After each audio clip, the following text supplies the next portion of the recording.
Mr. Parnas, how much time did you spend in prison?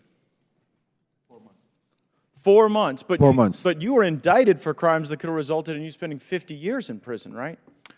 Right, they were false crimes. The judge saw through it. Well, you went to trial and you were convicted, right? I went to trial, correct. And the crime was that you were trying to acquire marijuana licenses, and you took money from a Russian oligarch, and you tried to use that money to go give political donations and do what you had to do to acquire marijuana licenses. Is that about right?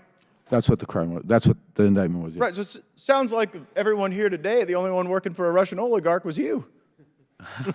Right? I mean, yeah, it was. I just heard you wax. It's public information. Yeah, no, I just heard you wax poetic. I got paid $200,000. You know how much I got paid. You were really worried about our democracy, and you were here to warn us. But you were working for a Russian oligarch, wanting to get marijuana licenses, but then you didn't even do it. The fraud you committed against the Russian oligarch was that instead you spent the money on yourself.